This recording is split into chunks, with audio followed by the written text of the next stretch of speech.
3-4 लाख रुपियाँ तिरेर आयो अनि पैसा चाहिँ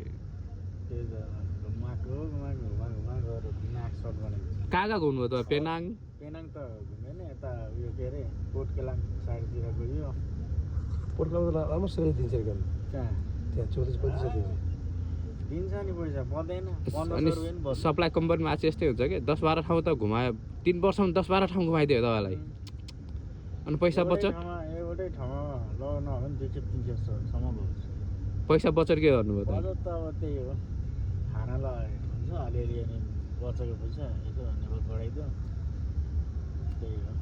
गाह्रो छ तपाईँलाई गाह्रो छ 10-12 ठाउँमा घुम्नु भइसक्यो भएपरि मलेसियाभरि यति साल त उसलाई आइडिया पनि त भयो मलेसिया कस्तो छ भनेर त यसले त्यो होइन नि त पैसा बचाउन सक्नु भएन घरमा समस्या होला समस्या त के हो कति समस्या छ अनि मान्छे दिमाग त्यति मर्दैन रहेछ नि तर आफू चाहिँ त्यो सोचमा खैलेको यो जानु हुँदैन अन्त भेटेको मान्छे त्यस्तो कहिले के अरे यस्तो समस्या भयो म यस्तो गर्छु भन्ने सोचमा जानुहुन्न कि म सक्छु म गर्न सक्छु होइन यस्तो गर्छु भनेर अगाडि हिँड्नुपर्छ हार खानु हुँदैन क्या कहिले पनि अनि 8-10 ठाउँ घुम्दाखेरि त अनि पैसा त अनि सेलेरी काटे गर्छ काटेको यता खर्च भयो अर्कोमा फेरि सर्दाखेरि त्यहाँ खालबोटीको सबै चलाउनेको फेरि पैसा दिनु पर्यो गाह्रो छ त होला नि ल मलेसिया जिन्दगी यस्तै छ लाइफ हेर्नुहोस्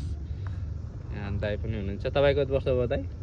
मेरो 4 वर्ष कम्प्लिट भयो 4 वर्षमा कति ठाउँ घुम्नुभयो तपाईँ मेरो 4 वर्षमा 4 ठाउँ 4 ठाउँ घुम्नुभयो